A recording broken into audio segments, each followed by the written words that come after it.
Doug, we've seen footage of Carson throwing on the field. Where does he stand, and how do you feel about his rehab at the moment? Listen, I'm very highly encouraged where he's at right now. He's making progress each day, and we just continue that process. And he continues to throw and get stronger. And it's a fine line too. With just this time of year, maybe trying to do too much too soon, but our guys are on top of it. He's on top of it. He's managing it extremely well, and again, encouraged where he's at. What's the plan for him this spring? For Carson, what's the plan? Well, he's not cleared. He's not cleared to do anything. So basically, just continue his rehab. He said he was confident. That was the word they used. That he would be ready for the opener. What is your reaction to that? I'm saying he's confident he's ready for the opener. I love the enthusiasm. I want that from all our players, obviously. But again, I'm not. It kind of goes. Go back to City Jones. I'm not going to rush him out there. I don't want to expose him. He'll be ready when he's ready, and when we feel he's ready. So right now we're encouraged. The progress he's making. Love his enthusiasm. All the guys. Jason Peters, confident. Darren Sproles, they're all confident. And I love that, but again, in each individual case, I'm not gonna further risk, any other. When you hear him talk and you see what he's doing, how much do you get the sense that he wants his team back? Oh, I would. He does, and that's a tribute to who Carson is, and really all the injured guys. You watch Chris Maragos, and you watch Sproles, and you watch Darren or Jason Peters. You watch these guys work, and I'm hoping the rest of the team sees that and feeds off of that, because you know what? For me as a coach, to have those guys not there at the end of the season, that's motivation. That's motivation for the rest of us to get off our tails and kind of pick our games up to where they are, and that's what I'm encouraged by. And that can rub off with the rest of the team. Doug, it's a different situation for Carson because Nick is there. He's a Super Bowl MVP, performing extraordinarily well. And he's also the quarterback. So it's a different situation. Right. Doug, no, it is a different situation. But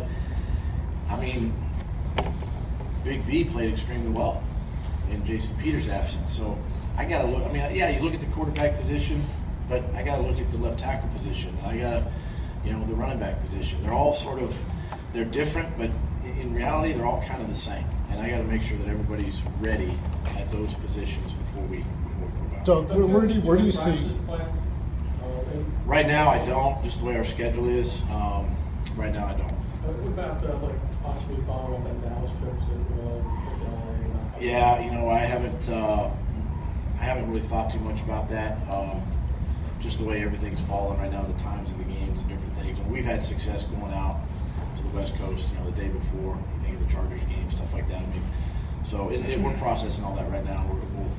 We'll have more answers probably later in the summer. Doug, where do you see Joe Callahan signing? Where do you see him fitting in? What kind of role do you see for him having in the Well, right now, summer? just learning the offense, number one. It'll be, with Carson's absence and not being able to do much in the spring, just giving him time, giving him reps, getting him caught up,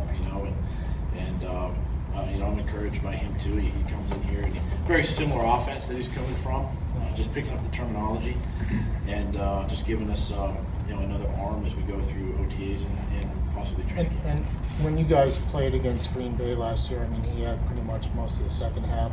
Did you kind of notice anything particular about him then, or? Yeah, I thought he played well against us there in the second half and did some nice things. And you're always looking, at every position, as you know. And he caught our attention this spring. And as we go too, we like to bring that fourth or fifth quarterback, with us through whether it's OTAs or training camp. And I'm excited to work with him a little bit this spring. As far as the staff changes, how is that process going?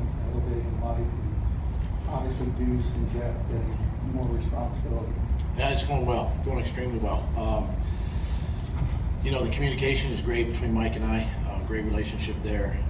One of the things that Mike benefited from really taking this role over is being around Frank last year and being kind of, you know, tied in with Frank and how Frank thought and how he and I interacted, Frank and I interacted, and Mike's involvement with game plans and things like that. And you know, he's done a really good job filling in. He's leading the group offensively, the coaching staff, and he's on top of it. He's a sharp guy, so I'm encouraged there. Press Taylor has done a great job with our quarterbacks this spring. You know, he's one that's been kind of chomping, you know, waiting for that opportunity, and it came. So, you know, this is his opportunity now to really shine, and he does a great job. He's got a quarterback mind, so I'm excited, you know, for his future. You know, Gunnar Brewer, hired him as a receiver coach, and I tell you, he and Carson Wentz both, they're in here early and they stay late. They're studying our offense, they're studying our players, they're getting to know our players inside and out, and that's encouraging. They're doing a great job on the field so far here in phase 2. And then really, you know, with Jeff Stoutland, you know, he does a ton with the run game, obviously, and you know, he's the one that you know, sort of puts everything together. He's got assistants there, but he kind of puts the plan together in the run game, and so wanted to just give him the credit where credit's due. He's a heck of a line coach, and I'm excited to have him. And then for Deuce, you know, to become the assistant head coach, I think it's our relationship that we had goes back to us as players, and what I've seen with him with that running back group, and how he leads, and anytime I put him in front of the team or the offense, he shines there, and that's his element. So all the guys have done a great job this spring, and looking forward to camp and then of course to the season. Doug, when did Jeffrey come to you about the contract extension? And how was the process? Well, it kind of goes in line with players. I really don't get into that as a personal issue, so I'm just going to leave it at that. Doug, what do you like about Josh Adams? Does he have an opportunity to potentially follow kind of what Corey did? Do you see that in him? I do. This kid, tremendous athlete. He's big. He's a powerful guy. Obviously, you know, he's limited a little bit right now, injury-wise. But I'm excited for this kid. Great opportunity for him to be around the type of backs that we have, the leadership that's in that room with Deuce, and then we get him going in training camp. You know, you never. For me, guys like that, tight ends, running backs, even receivers, offensively, defensive backs, you know, safeties. When you put the pads on, you really get to know a little bit about, you know, the will to hit, the physicality, the nature of training camp. That's when you really get to see guys kind of shine, and I'm encouraged that, you know, for him when we get to that point. Sticking on that theme with running backs, you brought in Matt Jones too. What do you expect from him, and then what kind of offseason did Pumphrey have, and did he get bigger, stronger, more comfortable? With Matt, again, added depth, added competition. You know, obviously Sproul's situation, you know, right now, it just gives us depth there.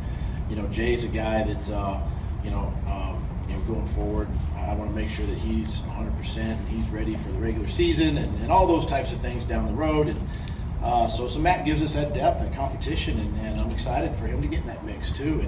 And you know, I don't want to compare LeGarrette and Jay, but that type of dynamic, you know, with his experience and what he brings to us. And then Pumphrey's done a great job, you know, just kind of being patient, you know, rehabbing, getting himself physically ready. He's done a nice job this spring so far, and he's one of the young kids that we look forward to in OTAs, and giving him some opportunity to be successful.